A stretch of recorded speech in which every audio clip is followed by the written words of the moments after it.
Director लेक्सिया का स्वागत करने आए होते हैं। तब लेक्सिया मन लगाकर पढ़ने का कहकर उन सभी को वहाँ से जाने को कहता है, जो सुनकर सभी बच्चे सरप्राइज्ड हो जाते हैं। अब उनकी स्पेशल क्लास के दौरान लेक्सिया और रोमन उन सभी को एक वीडियो दिखाते हैं जिसमें हाल ही में हुए मर्डर और चोरी के सस्पेक्ट होते हैं, जिनमें से एक डी लेवल और बाकी दो ई लेवल के होते हैं। और डी लेवल के बंदे के साथ ही रात को शू लड़ा था। लेक्सिया उनसे पूछता है कि क्या स्टूडेंट्स इन जैसे गुंडों को संभाल सकते हैं, लेकिन तभी रोमन लेक्सिया को इशारा करता है जिससे वो अपनी रोप डालकर कहता है कि वो अब से सभी स्टूडेंट्स का सुपीरियर है और रैंकिंग में बी लेवल का है। वो बताते हैं कि उसी रात सी लेवल का एक गुमनाम पर्सन भी वहाँ पर मौजूद था, जिसने की टी लेवल के गुंडे को अपनी तलवार और एनर्जी शील्ड से हरा दिया था। तब लेक्सिया सभी स्टूडेंट्स को इस सी लेवल के बंदे के बारे में उसको या फिर रोमन को रिपोर्ट करने को कहते हैं और साथ ही में बताते हैं कि इस महीने की शुरुआत से उन सभी को कल्टीवेशन के लिए मंथली रिसोर्सेज भी मिलेंगे। अब क्लास खत्म होने के बाद शू जोंग से पूछता है कि क्या ये स्पिरिट स्टोन ब्लैक मार्केट में बिके जाते हैं क्या। जोंग सोचता है कि आखिर लू इसको बेचना क्यों चाहता है, जबकि उसे तो इसकी अपनी कल्टीवेशन के लिए जरूरत पड़ेगी। पर शू कहता है कि उसको पैसों को लेकर हमेशा चिंता रहती है, जिस वजह से वो अपनी प्रैक्टिस में अच्छे से ध्यान नहीं लगा पाता। जोंग बताता है कि ये एक स्टोन कम से कम 1 लाख युएन का बिक सकता है, जो सुनकर शू हैरान हो जाता है। तो वो तुरंत ही जोंग से पूछता है कि क्या वो उसको खरीदना चाहेगा, लेकिन जोंग मना कर देता है, कहता है कि वो इसके ग्राहक को ढूंढ देगा।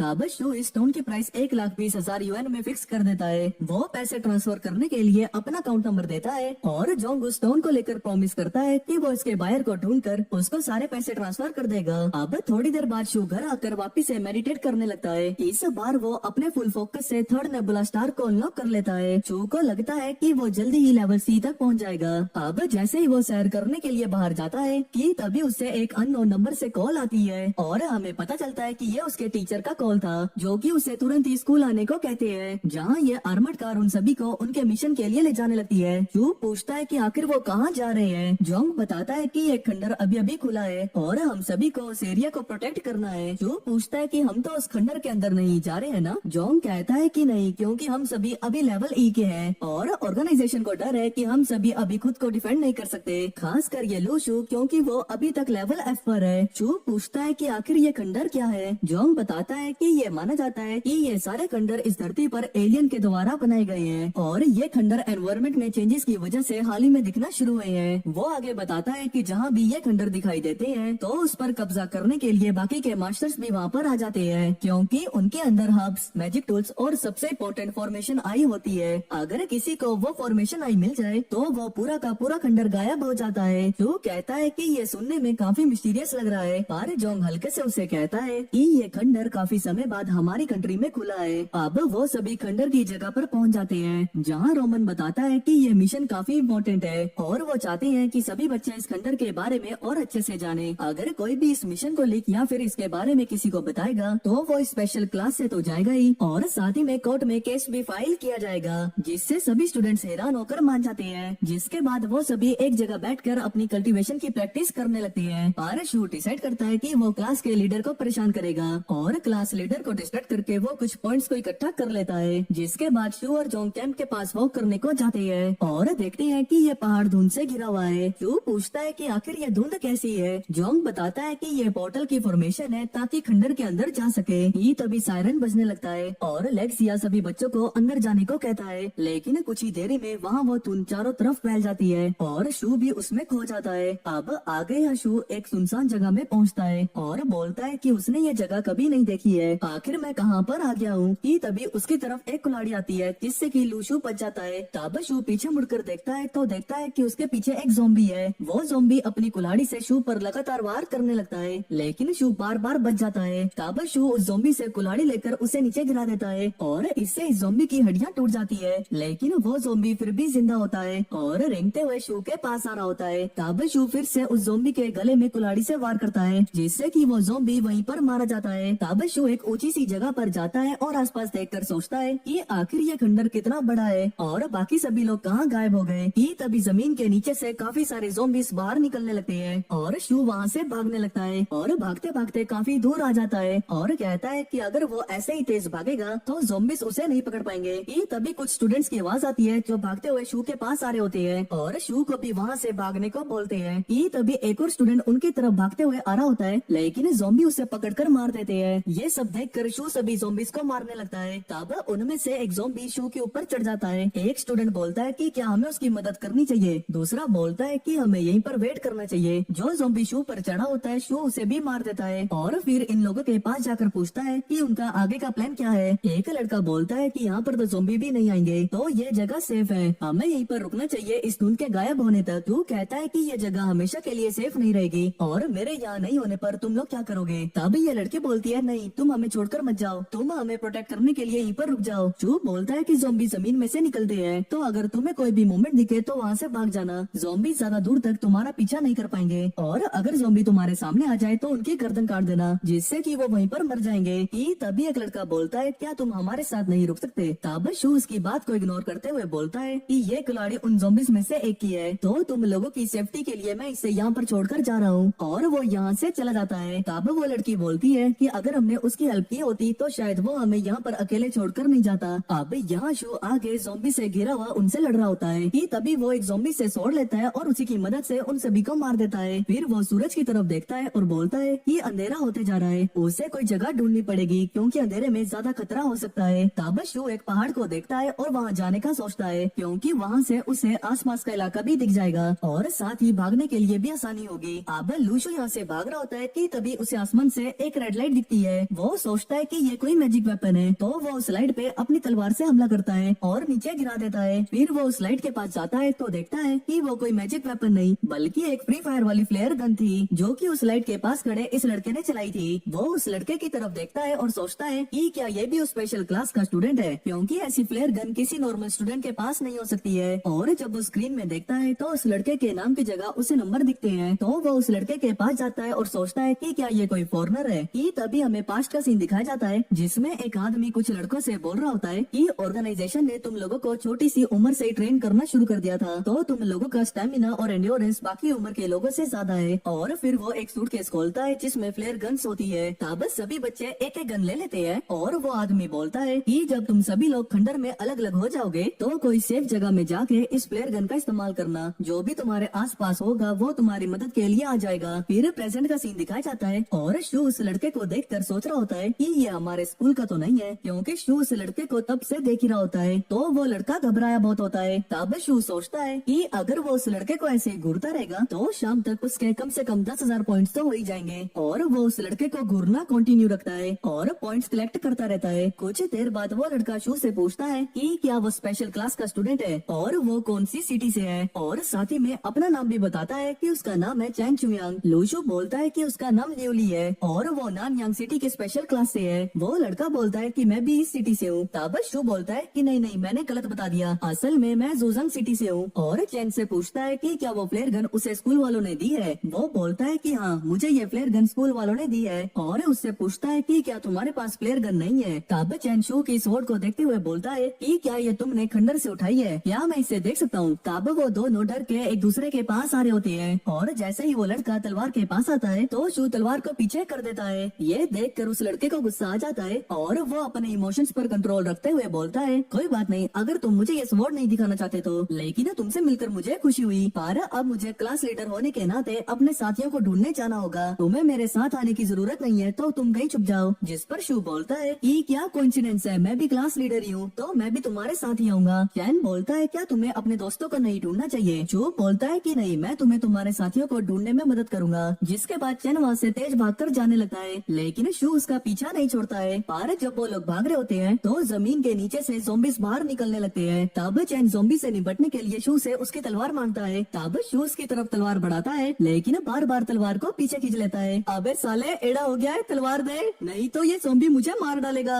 ये सब देख के चैन परेशान हो जाता है और शू से उसकी तलवार को छीनने की कोशिश करता है, लेकिन शू ज़ॉम्बी से डरने की एक्टिंग करने लगता है और चैन को धक्का देकर वहाँ से भाग जाता है। चैन गिर जाता है कि तभी उसके ऊपर एक ज़ॉम्बी अटैक कर देता है, लेकिन चैन अपनी स्लीव से एक चाकू निकालता है और उस ज़ॉम्बी के मुंह में अटैक करके उसे मार देता है और यहाँ से भाग जाता है। अब सीन शिफ्ट होता है और शू को पॉइंट्स दिख रहे होते हैं स्क्रीन में बढ़ते हुए। वो सोचता है कि मुझे नहीं लगा था कि चैन उन ज़ॉम्बी से बचने में कामयाब होगा। तब थोड़ी देर में चैन वहाँ पर आ जाता है और शू उससे डरने का नाटक कर रहा होता है। चैन बोलता है कि मुझे नहीं लगा था कि हम लोग बच पाएंगे और तुम काफी तेज भागते हो। शू बोलता है कि उसे भी नहीं लगा था कि वो इमरजेंसी में इतना तेज भाग सकता है और कहता है कि हमें कोई जगह ढूंढनी चाहिए रेस्ट करने के लिए। तब चैन भी इस बात के लिए मान जाता है। जिसके बाद ये दोनों एक ऊंची ऊंची जगह पर पहुंचते हैं और आमने सामने बैठ जाते हैं। तब शू चैन से पूछता है क्या उसे सोना नहीं है, तो वो बोलता है कि नहीं। तब शू बोलता है कि तुम आसपास की निगरानी रखना, तब तक मैं कल्टीवेट कर लेता हूँ। तब शू जैसे ही अपनी आंखें बंद करता है तो वो कराटे मारने लगता है। तब चैन को लगता है कि शू सो गया है, तो वो यहाँ से मौका देखकर भागने की कोशिश करता है, लेकिन जैसे ही वो खड़ा होता है तो शू अपनी आंखें खोल देता है और बोलता है कि उसकी प्रैक्टिस हो गई। चैन ये देखकर शौक हो जाता है और नीचे गिर जाता है। अब सुबह हो जाती है और ये दोनों वैसे के वैसे ही बैठे होते हैं। तब शू को भूख लग रही होती है तो वो टॉयलेट का बहाना मार के वहाँ से चले जाता है। वो एक पत्थर पे जाके बैठता है और अपने मेन्यू से एक टोफू से भरे बाउल को निकालता है और खाने लगता है। खाने के बाद वो चैन के लिए भी टोफू लेकर जाता है। यहाँ चैन जमीन पर उल्टा लेटा होता है और शू उसकी टांगों के बीच अपनी तलवार से मारता है। वो शू से पूछता है कि क्या वो खाना लेकर आया है। शू बोलता है कि मैं तुम्हारे लिए टोफू लाया हूँ। चैन बोलता है कि ऐसा कैसे पॉसिबल है, तुम्हें ऐसी जगह पर ये टोफू कैसे मिल गया। तब शू कहता है कि मैं तुम्हें कहानी सुनाता हूँ और शू उससे कोई भी मनगढ़ंत कहानी सुनाने लगता है, जिससे चैन काफी ज्यादा गुस्से में आ जाता है और उसका पेशेंस भी खत्म हो चुका होता है और अपना चाकू निकाल कर शू पर अटैक करने लगता है। ये दोनों ही एक दूसरे को बराबर की टक्कर दे रहे होते हैं। तब चैन शू की तलवार को नीचे गिरा देता है और उस पर अपने चाकू से वार करने लगता है कि इतने में शू उसके पीछे आ जाता है और अपनी तलवार उसके अंदर से निकाल देता है। ये सब होने के बाद चैन कहता है कि लेवल सी, और ये बोलते ही उसकी मौत हो जाती है, जिसके बाद शू वहाँ से जाने लगता है। वो जाते जाते सोच रहा होता है कि वो किसी को मारना नहीं चाहता था, लेकिन अगर लाइफ ऐसी है तो मैं ऐसे ही आगे बढ़ता रहूंगा। इसके बाद शू जंगल में पहुंच जाता है और उसे वहाँ पर जमीन में कुछ खाए हुए सेब दिखाई देते हैं। तब वो ऊपर पेड़ की ओर देखता है तो उसे पेड़ पर बहुत सारे सेब लगे हुए दिखते हैं। वो पेड़ पर चढ़ता है और जैसे ही एक को तोड़ के खाता है कि तभी वहाँ पर कुछ गिलहरियाँ आ जाती है और उस पर चिल्लाने लगती है, अबे हलकट, किसको पूछ के सेब खाया रे, साले तेरे बाप का पेड़ है क्या जो ये सेब खा रहा है। इनके गुस्से से शू को पॉइंट्स मिल रहे होते हैं, तो जिस वजह से वो और भी सेब को तोड़ने लगता है और सोचता है कि क्या गिलहरी के पास इतनी इंटेलिजेंस होती है कि वो नेगेटिव इमोशंस भी जनरेट कर सकती है। थोड़ी देर बाद वो गिलहरियां शू पर पत्थर से हमला करने लगती है। देखो देखो रे, सेब चोर आया, सेब चोर। जिस वजह से वो पेड़ से नीचे कूद जाता है कि तभी वहाँ पर गिलहरियों का लीडर आ जाता है, जो कि एक बड़ा सा पत्थर शू की तरफ फेंकता है, लेकिन शू यहाँ से बचकर भाग जाता है। अबे फिर से दिखाई दिया ना, तो कुकर में 2 सीटी लगाकर पका के खा जाएंगे।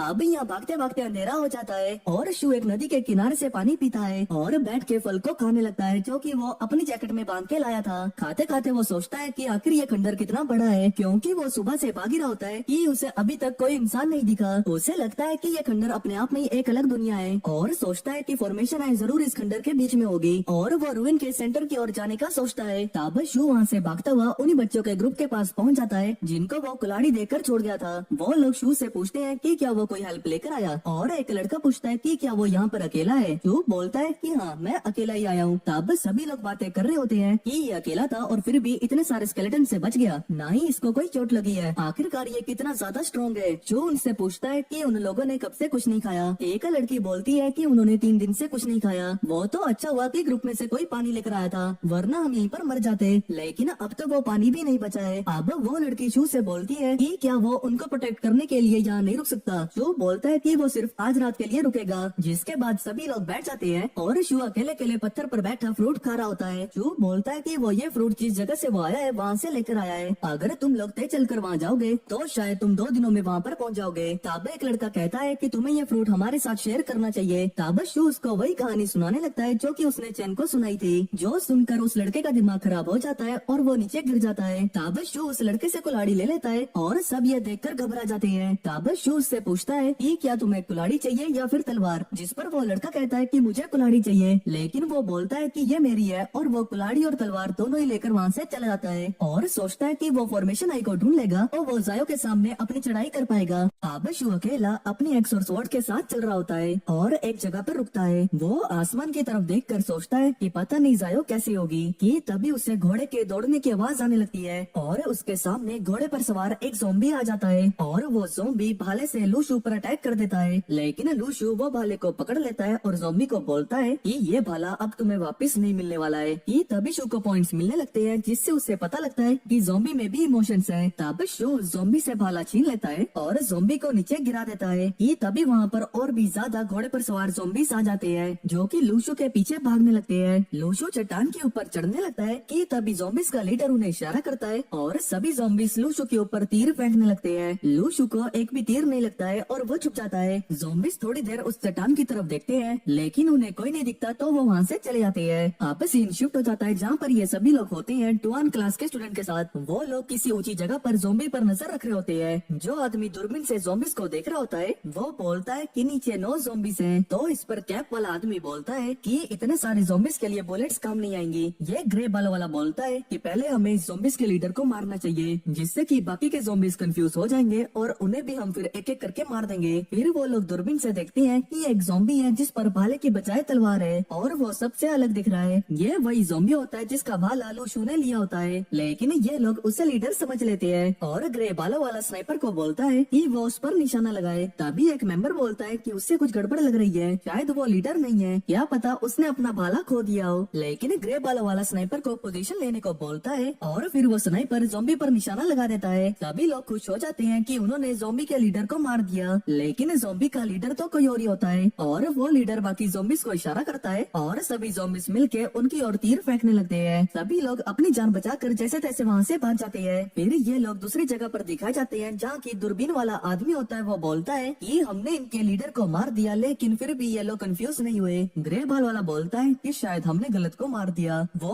आदमी बोलता है कि अगर वो लीडर नहीं तो उस पर अलग वेपन क्यों था, शायद सच में उसने अपना भाला खो दिया होगा। ये तभी एक स्टूडेंट कहता है कि देखो वहाँ पर कोई छुपा हुआ है। तभी उसी डायरेक्शन में देखते हैं तो वहाँ पर लूशू होता है। ग्रे बाल वाला बोलता है कि ये जरूर डुअन क्लास का स्टूडेंट होगा, हमें उसे बचाना होगा। लेकिन उतने में लूशू पहाड़ से नीचे आकर एक ज़ॉम्बी से भाला छीन लेता है और तेजी से ऊपर चला जाता है। ये तभी ज़ॉम्बी का लीडर लूशू के ऊपर तीर फेंकने का इशारा करता है, लेकिन लूशू सभी से बच जाता है। तभी लोग लूशू को देखकर हैरान रह जाते हैं। ग्रे बाल वाला बोलता है कि ये डुअन क्लास का नहीं हो सकता, अगर किसी को ज़ॉम्बी से भाला लेना होगा तो वो कम से कम लेवल डी का होना चाहिए, कोई बिगनर के लिए ये पॉसिबल नहीं है। तभी एक स्टूडेंट बोलता है कि वो लड़का वही है जिसने लू अली के साथ आर्म रेसलिंग की थी। तभी यहाँ शू पेड़ पर बैठकर एक ज़ॉम्बी को देख रहा होता है और उसको स्क्रीन पर पॉइंट जुड़ते हुए दिखती है जो कि उसे जायो से मिल रहे होते हैं। लूशू बोलता है कि अरे नहीं, लगता है जायो को वो छुपाए हुए पोटैटो चिप्स मिल गई है। कि तभी हमें पास्ट का सीन दिखाया जाता है जहाँ पर बच्चे हाइड एंड सीक खेल रहे होते हैं। कोई भी लूशू को ढूंढ नहीं पा रहा होता है क्योंकि वो पेड़ में छुपा होता है। कुछ ही देर में अंधेरा हो जाता है लेकिन किसी को भी लूशू नहीं मिलता। जिस पेड़ पर शू छुपा होता है वहाँ पर जायो आ जाती है और अचानक से बोलती है मैंने तुम्हें ढूंढ लिया। वो दोनों पेड़ पर बैठे होते हैं और जायो बोलती है लूशू तुम मुझे छोड़कर नहीं जा सकते, क्योंकि तुम जहाँ भी जाओगे मैं तुम्हें ढूंढ लूंगी। और अब प्रेजेंट का सीन दिखाया जाता है। शू पेड़ से नीचे उतरता है और चल रहा होता है कि तभी उसके सामने ज़ॉम्बीज आ जाते हैं और उसे चारों तरफ से घेर लेते हैं। लूशू अपने सारे हथियार नीचे फेंकता है और एक हाथ में भाला होता है इसके, जैसे कि वो घुमाता है और आसमान में फेंकता है और वो भाला घूमते घूमते ज़ॉम्बी के पास जाता है और दो ज़ॉम्बीज का सर अलग हो जाता है। फिर लू एक दूसरा भाला ज़ॉम्बी के पेट के आर पार निकाल देता है। कुछ ही देर में लूशू सभी ज़ॉम्बीज के साथ उनके लीडर को भी मार देता है। अब आगे यहाँ हमें शू दिखाई जाती है। वो दरवाजे पर लगे लूशू की ड्राइंग पर निशाना लगा रही होती है और काफी गुस्से में होती है कि लूशू ने उससे चिप्स छुपाए हैं। फिर वो एक ड्रॉर खोलती है जिसमें से उसे एक बॉक्स मिलता है जिसमें लिखा होता है कि डोंट ओपन इट। लेकिन जायो उस बॉक्स को खोलती है और उसके अंदर बहुत सारे बॉक्स होते हैं और सबसे अंदर वाले बॉक्स में उसे चिप्स मिलते हैं जिस पर एक नोट लगा हुआ होता है कि जो भी इसे खाएगा उसको पनिशमेंट मिलेगी। और नोट के दूसरी तरफ लिखा होता है कि मेरे घर आने तक वेट करना। जायो उस चिप्स के पैकेट को वापस से बॉक्स में रख देती है। अब सीन शिफ्ट हो जाता है और हमें नेट्रो का ग्रुप दिखाया जाता है जो कि आपस में लूशू के बारे में बात कर रहे होते हैं कि वो अचानक से कहाँ गायब हो गया है, कहीं वो रिवन के सेंटर में तो नहीं पहुँच गया है। इस पर ग्रे बालों वाला बोलता है कि नहीं, वो इतनी जल्दी वहाँ पर नहीं पहुँच सकता।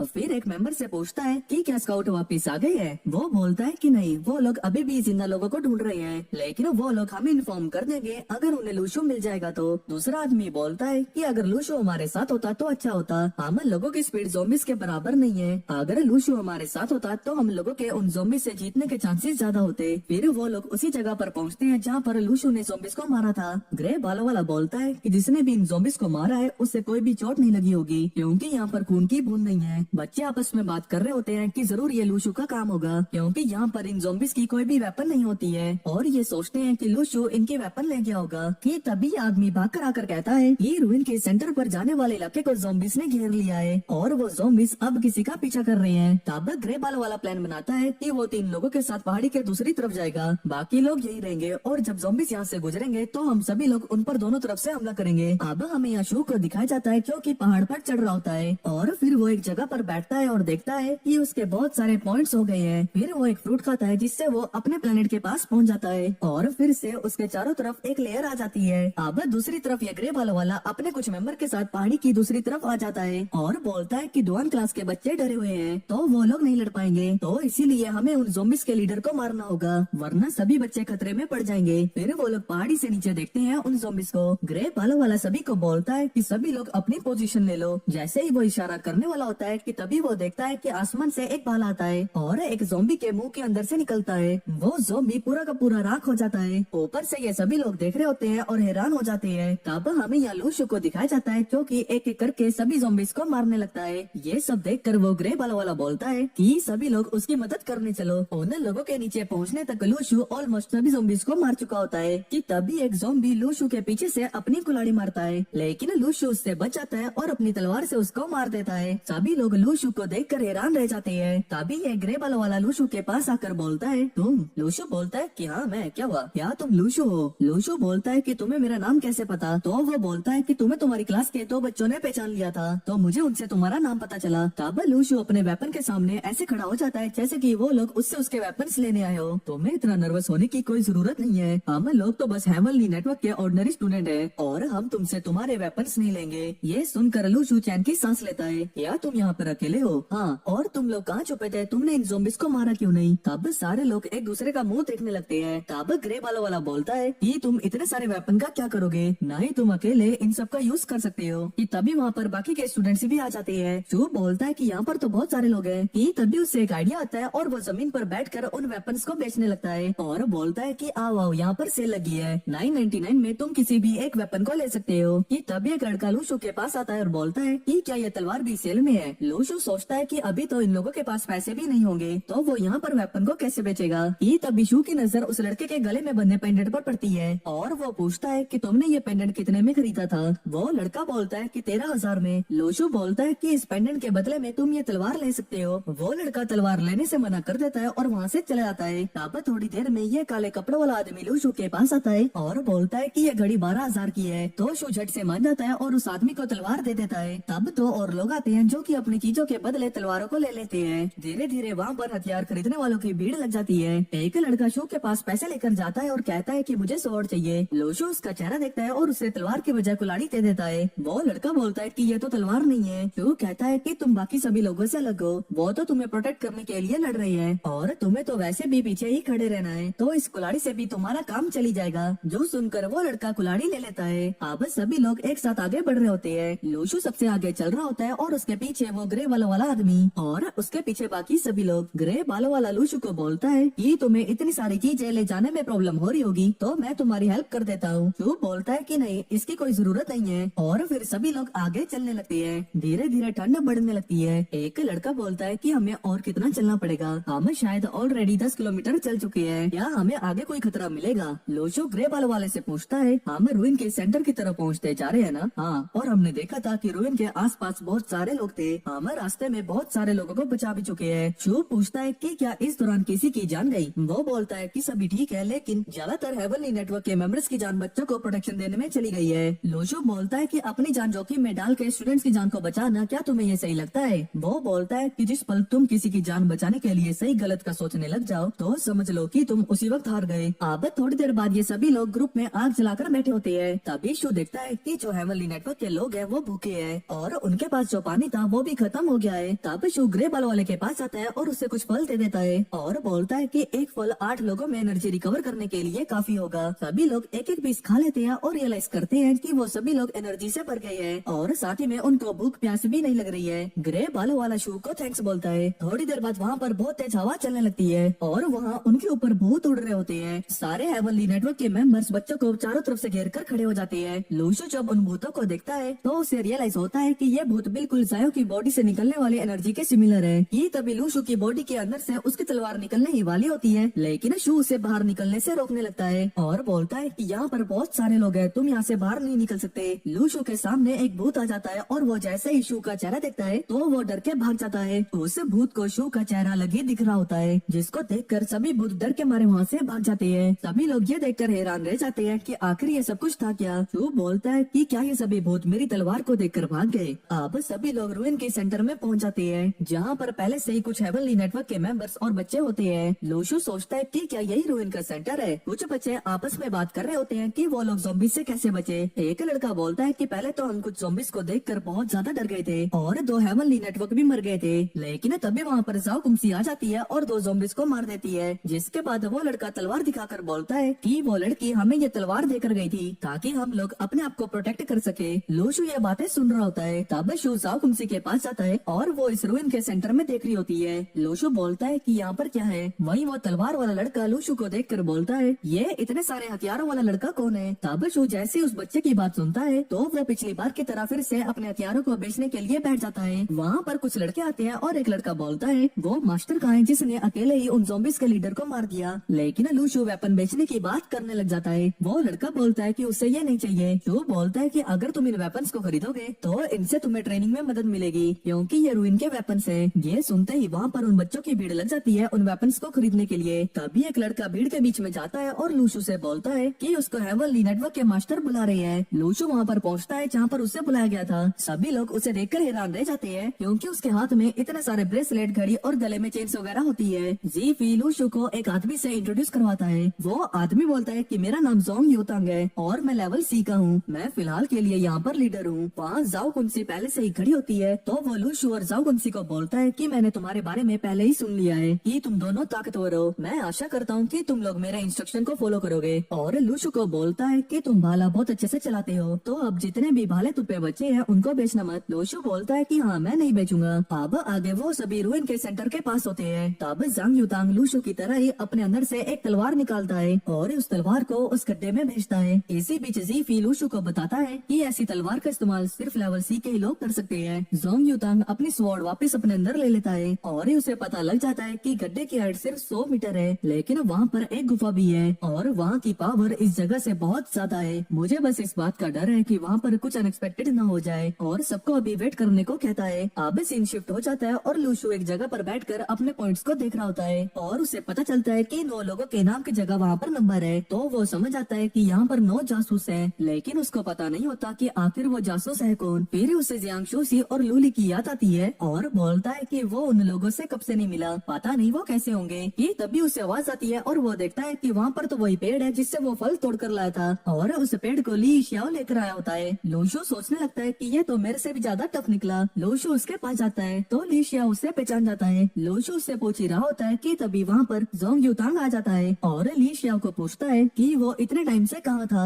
और बोलता है कि वो पेड़ ही क्यों काट कर लेकर आया है। ली श्याओ बोलता है कि मैं ये पेड़ तुम्हारे लिए नहीं लेकर आया हूँ। कि तभी उस पेड़ में से गिलहरियों का सरदार निकलता है जो कि ली श्याओ पर फल फेंक कर मारता है और चिल्लाने लगता है। ये सब देखकर शू हंसने लग जाता है और जैसे ही उस गिलहरी की नजर शू पर पड़ती है तो वो तेजी से दौड़कर शू की तरफ आ रही होती है लेकिन शू छोटू को पकड़ लेता है। अब आगे यहाँ ली श्याओ सबको बोलता है कि सभी लोग एक एक फल ले लो। जोंग यूतांग उनसे पूछता है कि वो इतने दिनों से कहाँ था और उसके साथ जो 2 सी लेवल के लोग थे वो कहाँ पर है। ली श्याओ बोलता है कि वो लोग जिंदा नहीं रहे हैं लेकिन हम लोगों ने ज़ॉम्बीज को मार दिया था। दूसरी तरफ वो गिलहरी सभी को उसके पेड़ के फल खाते हुए देखकर रोने लगती है। तब शू अपनी पॉकेट से एक फल निकालता है और उस गिलहरी को दे देता है जो पाकर वो गिलहरी खुश हो जाती है। कि तभी वहाँ पर जियांग शुई आ जाता है और लूशु को बोलता है कि तुम्हें सही सलामत देखकर खुशी हुई। शू बोलता है कि क्या तुम्हें बाहर कोई खतरा नहीं मिला। जियांग शुई बोलता है कि नहीं, मैंने अकेले ही 4 ज़ॉम्बीज को मारा बाहर। ये बहुत अच्छी बात है ना। पर जियांग शुई की नजर शू की ज्वेलरी पर पड़ती है और वो बोलता है कि ये क्या है। शू बोलता है कि ये शानदार है ना। जियांग शुई बोलता है कि तुम महान हो। तब लूशु जियांग शुई को एक भाला दे देता है। उन दोनों को 2 आदमी देख रहे होते हैं। उनमें से एक बोलता है कि इस लड़के के पास तो बहुत सारे हथियार है, कोई तरीका ढूंढो जिससे हम लोग उन वेपन्स को छीन सके।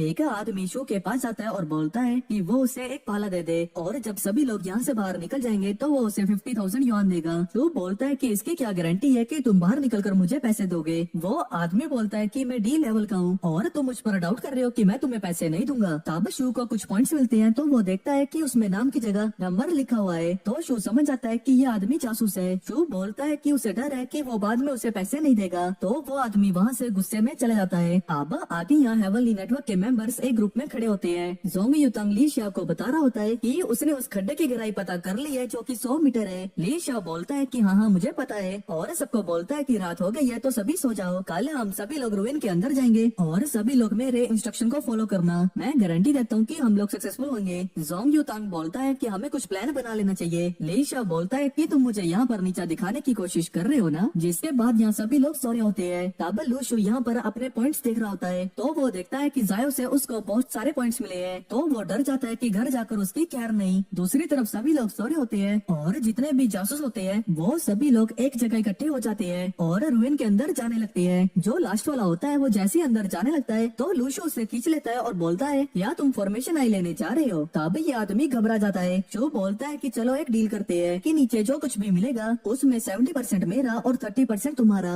वो आदमी बोलता है कि हाँ ठीक है, तो तुम अपने साथी को भी बुलाकर ले आओ। लूशु बोलता है कि हाँ मैं उसे बुलाने ही वाला था। जैसे ही शू जाता है तो वो आदमी फिर से रुइन में कूद जाता है, लेकिन लूशु उसे फिर से पीछे से पकड़ लेता है। जो बाकी के जासूस होते हैं उन्हें पता लग जाता है कि उनका एक मेंबर मिसिंग है, लेकिन वो लोग आगे बढ़ने का फैसला करते हैं। वहीं ऊपर वो आदमी गुस्से में होता है और शू पर हमला कर देता है, लेकिन शू बच जाता है और तभी वो आदमी शू के ऊपर एक पेपर बॉम्ब फेंकता है कि तभी हमें पता लगता है कि शू वहाँ पर तो था ही नहीं जहाँ पर वो पेपर बॉम्ब फेंका गया था। वो स्पाई लूशु के ऊपर हमला करने के लिए तैयार रहता है कि उतने में ही लूशु जोर जोर से चिल्लाते हुए बोलने लगता है कि तुम यहाँ पर खड़े क्या कर रहे हो, क्या तुम अकेले ही फॉर्मेशन आई लेना चाहते हो। सभी लोग लूशु की आवाज सुनकर जाग जाते हैं और जैसे ही ली शियाओ के कानों में ये बातें पहुँचती है वो उस जासूस को उसी वक्त खत्म कर देता है। फिर ली शियाओ बोलता है कि मैंने तुम लोगों को इसीलिए आज आराम करने को कहा था ताकि वो जासूस हमसे पहले मौका देखकर फॉर्मेशन आई लेने चले जाए। ग्रे बालों वाला खुश होकर बोलता है अच्छा तो ये प्लान आपने पहले ही बना लिया था। तब शू एशिया को बोलता है क्या हमें इस जासूस को जिंदा नहीं रखना चाहिए था ताकि हम इससे कुछ सवाल जवाब कर पाते। एशिया वहाँ से चले जाता है और जोंग यूटांग को बोलता है कि वो शू और जांग के अलावा वो बाकी सभी बच्चों के साथ ही रुके और उनको प्रोटेक्ट करे और देखे कि नेटवर्क में से कौन मिसिंग है। जोंग यूटांग बोलता है कि ठीक है और एशिया से बोलता है कि मैं बस एक ही चीज सोच रहा हूँ कि तुम आगे से जो भी प्लान बनाओगे वो तुम मुझे बताओगे। एशिया उसकी तरफ देखता है और आंख मारता है और वहाँ से चले जाता है। अब आगे हमें दिखाया जाता है कि सभी हेवनली नेटवर्क के मेंबर्स एक साथ लाइन में खड़े होते हैं। उसमें लूशु और जाओ किंगसी भी होते हैं। जोंग यूटांग सभी को बोलता है ये बहुत मुश्किल सफर है तो सभी लोग अपनी जान बचाने की कोशिश करना और फॉर्मेशन आई के बारे में सोचना कि वो हमारे लिए कितनी इम्पोर्टेंट है। एशिया तुम सभी से बहुत ज्यादा ताकतवर है, कभी कभार वो अपनी हद पार कर देता है लेकिन तुम लोगों को उसकी तरह नहीं करना है। तुम लोग सावधानी से कोई भी एक्शन लेना। अब यहाँ शू अपनी ज्वेलरी को देख रहा होता है कि तभी ईशा उसे बोलते हैं तुम इतनी सारी घड़ी पहनकर थक गए होगे। शू बोलता है कि नहीं, तो ईशा बोलता है कि ये चेन ही मुझे दे दो, मैं तुम्हारा बोझ थोड़ा कम कर देता हूँ। तो शू उसकी तरफ घूर कर देखता है तो ईशा चुप हो जाता है। फिर थोड़ी देर में बोलता है कि चलो फिर एक डील करते हैं। तुमने तो अभी से रूइन में काफी सारी कमाई कर ली है और फ्यूचर में इससे भी ज्यादा रूइंस खुलेंगे, तब सोचो तुम्हें कितना फायदा होगा। लेकिन एक डोरियन क्लास का स्टूडेंट रूइन में एंटर नहीं हो सकता है, लेकिन मैं ईशा कोई भी रूइन में एंटर कर सकता है। शू सोचता है कि ये बस मेरी कमाई से जेलस हो रहा है। तो ईशा बोलता है कि क्या तुम ये डील करना चाहोगे जिसमें कि 90% मेरा और 10% तुम्हारा। तो शू बोलता है कि क्यों ना हम 50-50 करें। ईशा मना कर देता है और बोलता है कि तुम मेरे बिना रूइन में नहीं जा पाओगे। शू बोलता है कि मैंने ऑलरेडी कमा लिया है और मैं ज्यादा रिस्क क्यों लूं। ईशा बोलता है तो चलो ठीक है, क्यों ना हम लोग 50-50 कर लेते हैं। और फिर वो बोलता है कि अब तो हम पार्टनर्स है ना, तो क्या एक गोल्ड चेन मैं ले सकता हूँ। लूशु मना करके वहाँ से चले जाता है। अब सभी लोग रूइन में जाने के लिए तैयार हो जाते हैं। एक लड़की अपनी पावर से रूइन में जाने के लिए सीढ़ियाँ बना देती है। सभी लोग उन सीढ़ियों से रूइन के अंदर जा रहे होते हैं। शू कहता है कि मुझे तो लगा था कि रूइन के अंदर अंधेरा होगा, लेकिन यहाँ तो लाइट्स है। कि तभी वहाँ पर एक बहुत तेज आवाज आती है और अचानक से लूशु के सीने में लाइट चमकने लगती है। तब सभी लोग आगे बढ़ने लगते हैं। उन सभी को वो सारे जासूस दिखाई देते हैं जो कि एक गोला बनाकर बैठे हुए होते हैं। एक जासूस उनके बीच में बैठा होता है। ईशा एक जासूस को हिला के देखता है और वो नीचे गिर जाता है। ईशा बोलता है कि इन लोगों ने खुद को मारने के लिए अपने मैजिक का इस्तेमाल किया होगा,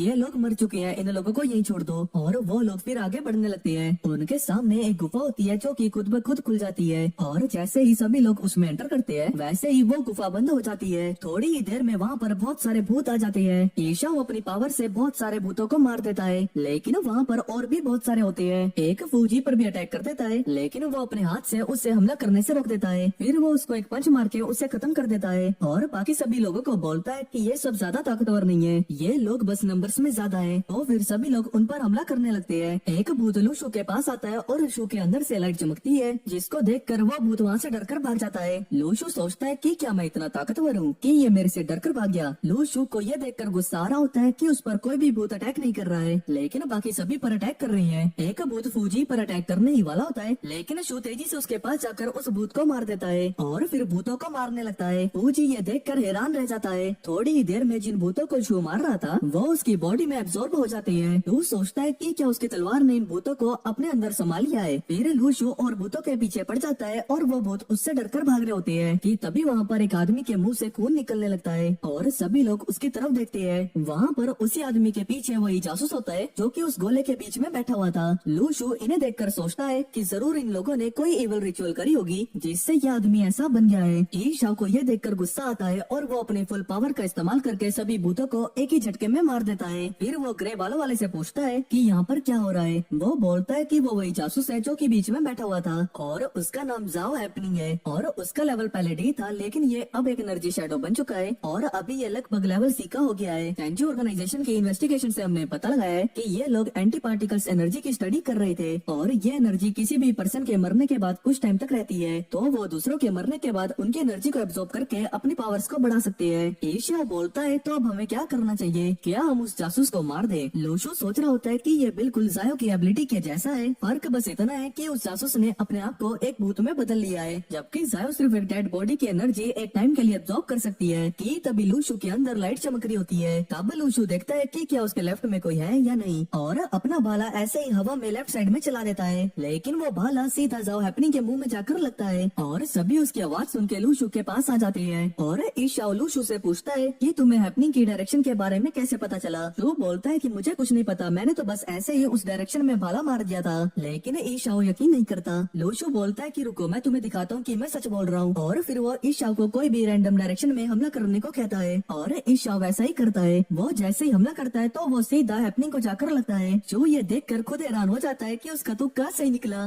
ईशाओ बोलता है कि तुम मुझे और डायरेक्शन बताओ। लूशु 2-3 बार कोई भी डायरेक्शन बता देता है, तब जाके उन सभी को यकीन होता है कि लूशु हैपनिंग की प्रेजेंस को सेंस नहीं कर सकता है। कि तभी उन लोगों की नजर कैसल के दरवाजे की ओर जाती है जो कि खुद खुल जाता है और उसमें से ढेर सारे ज़ॉम्बीज निकलने लगते हैं। घोड़े पर सवार उन ज़ॉम्बीज का लीडर, जिसके पास एक बड़ा सा भाला होता है, वो बोलता है कि तुम लोगों की मेरे कैसल में घुसने की हिम्मत कैसी हुई, पारा अब तुम लोग आ ही गए हो तो कोई बात नहीं। ईशा बोलता है कि अगर तुम मुझे रुकने की इजाजत दे रहे हो तो मुझे ये जानना है कि इस कैसल के अंदर क्या है, और धीरे से बाकी के हेवनली नेटवर्क को कहता है कि तुम लोग इस पर हमला मत करना, इसे तो मुझ पर छोड़ दो। और बोलता है कि मुझे लगता है कि वो जो भाला उस ज़ॉम्बी के हाथ में है वही फॉर्मेशन आई है, अगर मैं उस ज़ॉम्बी से ले लूंगा तो ये रूइन डिसअपियर हो जाएगी। कुछ ही सेकंड में ईशाओ टेलीपोर्ट होकर ज़ॉम्बीज के लीडर पर हमला कर देता है और फिर उन दोनों की लड़ाई होने लगती है। दोनों ही एक दूसरे को बराबर की टक्कर दे रहे होते हैं। उस दौरान उस ज़ॉम्बी का घोड़ा मर जाता है। फिर ज़ॉम्बीज और हेवनली नेटवर्क्स आपस में लड़ने लगते हैं और शू भी अपने भाले से ज़ॉम्बीज को मार रहा होता है। कि तभी एक ज़ॉम्बी शू पर पीछे से तीर चला देता है, लेकिन किंगसी उसे बचा लेती है और उन ज़ॉम्बीज को मारने लगती है। एक और ज़ॉम्बी शू की तरफ भाग कर आ रहा होता है, लेकिन शू के सीने में जो लाइट चल रही होती है उसे देख के उल्टे पाँव भाग जाता है। शू बोलता है कि अब तो मुझे किसी को मारने की भी जरूरत नहीं है, मैं तो अपने अंदर की तलवार से बहुत ताकतवर फील कर रहा हूँ। बाकी सभी लोग ज़ॉम्बी से लड़ रहे होते हैं। लूशु सोचता है कि क्या पता उससे कैसल के अंदर कुछ कीमती चीज मिल जाए, तो वो उसके अंदर जाने की सोचता है। तब शू कैसल के अंदर चला जाता है पर वहाँ पर कोई भी नहीं होता। तब लूशु के अंदर से फिर से लाइट चमकती है। शू सोचता है पर अभी तो यहाँ पर कोई भी नहीं है, तो ये तलवार इतनी एक्साइटेड क्यों हो रही है। फिर वो सोचता है कि क्या हैपनिंग मुझसे रिवेंज लेने की तो नहीं सोच रहा है। तब शू आगे बढ़कर दरवाजा खोलता है और उसके अंदर एंटर करता है। कि तभी हैपनिंग पीछे से उसके ऊपर अटैक करने आना होता है, लेकिन इतने में शू पीछे की ओर बेंड होता है और उसके अंदर से तलवार निकलकर सीधा हैपनिंग को लगती है और वो वहीं पर खत्म हो जाता है। वहीं दूसरी तरफ ईशाओ उस ज़ॉम्बी लीडर से लड़ रहा होता है। लड़ाई के बीच ईशाओ इस बार उस ज़ॉम्बी के भाला को पकड़ने में कामयाब हो जाता है। वो ज़ॉम्बी उसे भाला छोड़ने को कहता है, लेकिन ईशाओ उसे छोड़ता ही नहीं। उस ज़ॉम्बी को गुस्सा आ जाता है और वो ईशाओ को जोर जोर से घुमाने लगता है, लेकिन ईशाओ भाला छोड़ने का नाम ही नहीं लेता। ये सब देखकर वो ग्रे बालों वाला उनको देखता ही रह जाता है। कि तभी उसके पीछे एक ज़ॉम्बी उस पर अटैक कर देता है, लेकिन फूजी उस ज़ॉम्बी को मार देता है और ग्रे बालों वाले से पूछता है कि उसको क्या हो गया है। ये अभी भी उन लोगों को घूमते हुए देख रहा होता है और बोलता है कि ये सीन थोड़ा जाना पहचाना लग रहा है। तभी हमें शू को दिखाया जाता है जो कि एक दरवाजे के पास पहुंचता है जिसमें कि सिटी सेंटर लिखा होता है। लू शू दरवाजा खोलने से पहले गिलहरी से बोलता है कि बाहर तो उन्हें कोई नहीं मिला, तो जरूर इस दरवाजे के अंदर कोई डीमन होगा। और फिर लू शू दरवाजा खोलता है। कि तभी हमें ज़ॉम्बी और ईशाओ की फाइट को दिखाया जाता है, जहाँ पर ज़ॉम्बी ईशाओ पर हमला करने में कामयाब हो जाता है। तब यहाँ शू सिटी सेंटर के अंदर चला जाता है। वहाँ पर शू को कुछ स्टैचूज दिखाई देते हैं जिन्होंने भाले पकड़े होते हैं। उन्हें देखकर शू सोचता है कि इनके भाले तो मेरे वाले से भी ज्यादा अच्छे हैं और फिर वो आगे बढ़ने लगता है। तभी शू को पीछे से कुछ आवाज आती है, तो वो पीछे मुड़ता है, लेकिन वहाँ पर कुछ नहीं होता। ही तभी शू के पीछे अचानक से स्टैचू आ जाता है और वो जिंदा हो चुका होता है। वो स्टैचू शू पर हमला करने ही वाला होता है, लेकिन शू से बचकर उसके सामने आ जाता है। वहाँ पर सारे के सारे स्टैचू जिंदा हो चुके होते हैं। कि तभी शू के अंदर से उसकी तलवार निकलती है और सारे स्टैचूज उससे डर कर पीछे हो जाते हैं। तब शू अपनी तलवार को अपने हाथ में लेता है और सोचता है कि अगर उसे पहले ही पता होता कि ये मेरी तलवार से डरते हैं तो मैं पहले इसका इस्तेमाल कर लेता। तब शू एक स्टैचू से भाला लेने लगता है, लेकिन वो स्टैचू भाला छोड़ने को तैयार नहीं होता। अब शू उसकी गर्दन पर पर अपनी तलवार रख कर उसे धमकाने लगता है। तो स्टैचू डर के मारे वो भाला शू को दे देता है और ऐसा करके शू और भी स्टैचू के भाला को ले लेता है। वहीं दूसरी तरफ कैसल के बाहर बाकी सभी लोग ज़ॉम्बी से लड़ रहे होते हैं। वहाँ पर ज़ॉम्बीज के नंबर बहुत ज्यादा होते हैं, तो उन लोगों को उनसे लड़ने में मुश्किल हो रही होती है। फौजी ग्रे बालों वाले से बोलता है कि उन्हें ईशाओ की मदद चाहिए होगी।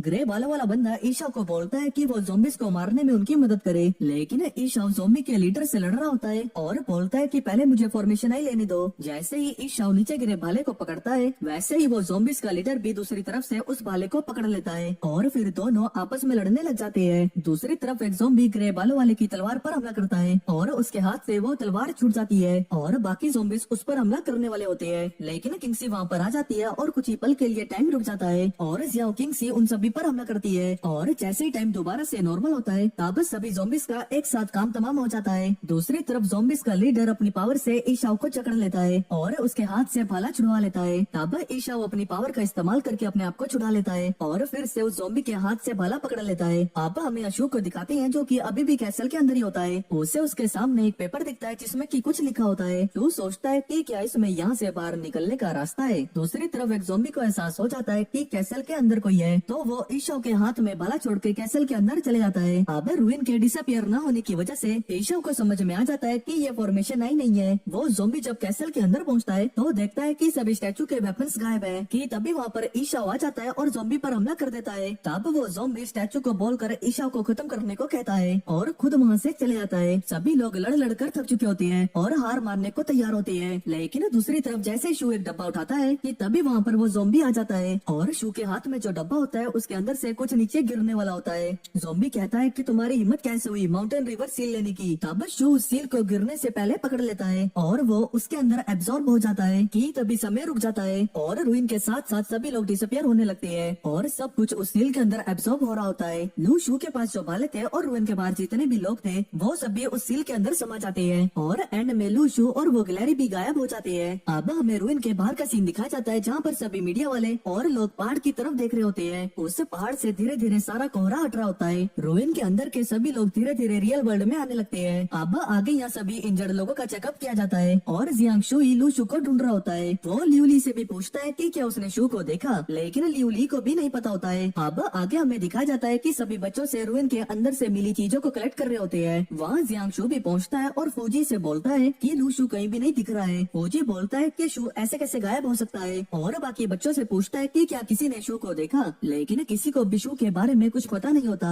कि तभी वहाँ पर लू शू आ जाता है जो कि बिल्कुल टनाटन चमक रहा होता है। सभी लोग उसे देखकर चौंक जाते हैं। जियांग शू लू शू के पास जाता है और पूछता है क्या वो ठीक है। तो बोलता है कि हाँ मैं ठीक हूँ और बताता है कि किंगसी ने उसे बताया कि हमें यहाँ पर आकर रजिस्टर करना है और वेपन जमा करने हैं। तब सभी लोग शू को ही देख रहे होते हैं। तो बिना लाइन में लगे अपने वेपन को जमा करने आगे आ जाता है और वहाँ लियूली को देखता है और बोलता है क्लास लीडर तुम्हारा मुंह सोच के इतना बड़ा कैसे हो गया। और फिर बोलता है कि चलो बाद में बताना, अभी मैं थोड़ा जल्दी में हूँ। तब शू फौजी के सामने अपने 5 वेपन को रखता है, लेकिन उनको रखते ही वो टेबल टूट जाती है। अब शू यहाँ से घर की ओर जा रहा होता है और देखता है कि उसको जायो से पॉइंट्स मिल रहे हैं। कि तभी एक चिप्स का पैकेट उसके सर पर उड़ के आता है। फिर वो ऊपर पेड़ की तरफ देखता है तो वहाँ पर जायो बैठी होती है। शू उसे देखकर खुश हो जाता है और उसे कैच करने के लिए हाथ आगे बढ़ाता है, लेकिन जायो ऊपर से कूदती है और सीधा शू के मुंह पर लात मार के नीचे खड़ी हो जाती है। शू पूछता है कि उसने घर पर क्यों नहीं वेट किया और क्या उसने इतने दिनों से ढंग से खाना खाया। जायो कोई जवाब नहीं देती है और शू को चेक करने लगती है कि क्या उससे कोई चोट तो नहीं लगी है। चेक करने के बाद वो अपने चिप्स के पैकेट उठाने लगती है। शू उसके सामने बैठता है तो जायो उसे देखकर गले लगाकर रोने लगती है। शू बोलता है कि वो बिल्कुल ठीक है और माफी मांगता है कि वो उसे अकेले ऐसे छोड़कर चला गया था। तब जायो अपने आंसू पहुँचती है और गुस्सा होकर आगे आगे चलने लगती है। अब जायो और शू घर पहुँच जाते हैं जहाँ मिस्टर ली उनका इंतजार कर रहे होते हैं। जायो और शू अपनी धुन में चल रहे होते हैं कि उनका ध्यान मिसिस और मिस्टर ली पर नहीं जाता।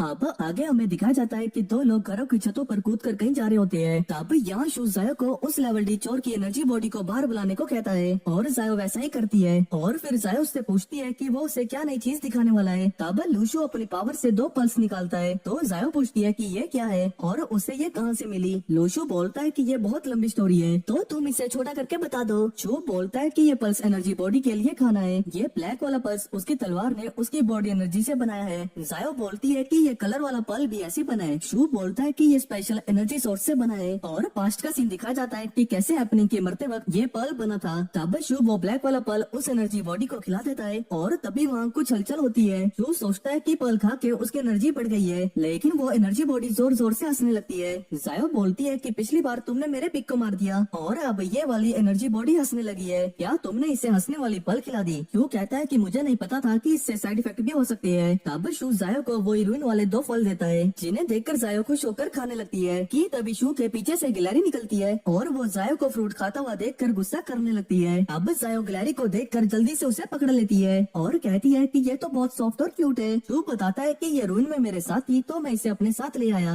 जायो पूछती है कि क्या तुमने इसका कोई नाम रखा है? शू कहता है तो क्यों ना तुम ही इसका नाम रख दो। जायो बोलती है कि इसका नाम फैटी रख देते हैं। गिलहरी को वो नाम बिल्कुल भी पसंद नहीं आता तो वो रोने लगती है। जायो बोलती है कि शायद इसे ये नाम पसंद नहीं आया तो वो उसका नाम लिटिल फियर्स रख देती है और उसको घुमाने लगती है, जिसके बाद उसके मुंह में एक चिप्स डाल देती है। वो गिलहरी उसे खाकर खुश हो जाती है। तब जायो उसे उस टेबल पर छोड़ देती है जहाँ पर वो चिप्स का पैकेट होता है। वो गिलहरी जैसे ही उस चिप्स का पैकेट उठाने जाती है तो जायो उस चिप्स को उठा लेती है और बोलती है कि अगर तुम मेरी बात मानोगे तो मैं तुम्हें और भी अच्छी अच्छी चीजें खिलाऊंगी। और वो गिलहरी जायो के सामने सर झुकाने लगती है, जो देखकर शू हैरान हो जाता है कि चिप्स खाने के लिए ये इसका कहना मान रही है। अब आगे यहाँ शू अपने कमरे में बैठकर उस रूइन से मिले सील को देख रहा होता है और आंखें बंद करता है और खुद को आसमान में तैरते हुए पाता है। शू को पता लगता है कि वो सील अर्थ को ऑब्जर्व कर सकती है और वो कुछ सील की वजह से ऑरा को कंट्रोल कर पा रहा है। फिर शू वापस से प्रेजेंट में आ जाता है और सील को नीचे की तरफ से देखते हुए कहता है कि यहाँ पर भी कुछ है और फिर एक दूसरी जगह पर पहुँच जाता है जहाँ पर उसे कुछ वेपन्स दिखते हैं और तब उसे पता चलता है कि उस सील में स्टोरेज फंक्शन भी है। तब शू को एक दरवाजा दिखता है जिसे कि वो खोलने की कोशिश करता है, लेकिन बड़ी मुश्किल से वो थोड़ा सा ही खुलता है। शू उसको थोड़ा सा झांकता है और देखता है कि वहाँ पर तो वही रूइन वाला कैसल है और सोचता है कि जैसे कि ये दरवाजा भी बंद नहीं हुआ है तो वो बाद में कभी जब ज्यादा स्ट्रॉन्ग हो जाएगा तब वो इस दरवाजे को खोल देगा। तब शू को जायो की आवाज आती है, वो शू को जगा रही होती है। शू जागता है और बोलता है कि उसके पास कुछ है। तब जायो उसे गले लगा लेती है तो शू बोलता है कि वो ठीक है, मैं बस दूसरे डायमेंशन में गया था और मैं कल तुम्हें बाहर डिनर के लिए लेकर जाऊंगा। जायो बोलती है पर हमारे पास पैसे कहाँ हैं? तब शू बहुत सारे ज्वेलरी की तरफ इशारा करते हुए बोलता है कि वो इनसे थोड़ा सामान लेगा और बाकी बचे पैसों से वो घूमने जाएंगे। फिर सीन शिफ्ट होता है और हमें सी यूजिन और न्यूटिन को दिखाया जाता है जो कि आपस में बात कर रहे होते हैं। ये फॉर्मेशन है शायद स्पाई ने ले ली है, लेकिन अभी तक ये बात कंफर्म नहीं हुई है। शी यूजिन बोलता है कि शाओ ने उस ज़ॉम्बी को चिल्लाते हुए सुना कि तुम्हारी हिम्मत कैसे हुई इस सील को लेने की। नियतिंग बोलता है कि वो माउंटेन और रिवर सील अर्थ के ऑरा को जगह देती है, इसीलिए मैंने अपने आदमियों को सिटी में भेज दिया है। अगर उनको कुछ गड़बड़ लगी तो वो हमको बता देंगे। यूजिन बोलता है कि ली शाओ और डुआन क्लास के बच्चों की परफॉर्मेंस अच्छी नहीं रही है। नियतिंग बोलता है कि उन लोगों को उनकी टीचिंग का मेथड चेंज करना होगा। यूजिन बताता है कि जोंग यूटांग की इन्फॉर्मेशन के हिसाब से डोरियन क्लास के 2 बच्चे बहुत अच्छे हैं। उनमें से एक की पावर तो कुछ टाइम पहले ही अवेकन हुई है और बहुत अच्छा लड़ता है वो, लेकिन अभी भी उसका लेवल एवरेज है। लेकिन जो लड़की है उसका लेवल ए है और उसने भी बहुत ज़ॉम्बीज को मारा था, तो हमें उस लड़की पर ध्यान देना चाहिए। नियतिंग बोलता है कि जैसे अब अर्थ का ऑरा वापस आ गया है तो आगे चल के और भी रूइंस अपीयर होंगे। फाउंडेशन, नेटवर्क और बाकी सारी ऑर्गेनाइजेशन सभी लोग वॉर के लिए अटेम्प्ट कर रही है। अब हमें और रूइन के ओपन होने का वेट करने की कोई जरूरत नहीं है। अब हेवन और अर्थ के बीच में वॉर होकर रहेगी। अब हमें जायो और शू को दिखा जाता है जो कि आसमान में फायरवर्क्स देख रहे होते हैं। शू बोलता है तो चलो अंदर जाकर अपने नए टीवी में हम कुछ देखते हैं। और भाई लोग इसी के साथ इस anime spare me great lord का सीजन 1 यहीं पर खत्म होता है। आई होप आप लोगों को ये वीडियो बहुत पसंद आई हो, तो जल्दी से वीडियो को लाइक करके चैनल को सब्सक्राइब जरूर करना। जल्दी जल्दी सब्सक्राइब कर दो यार, 100 के होने वाले हैं और जल्दी ही मिलते हैं नेक्स्ट वीडियो में।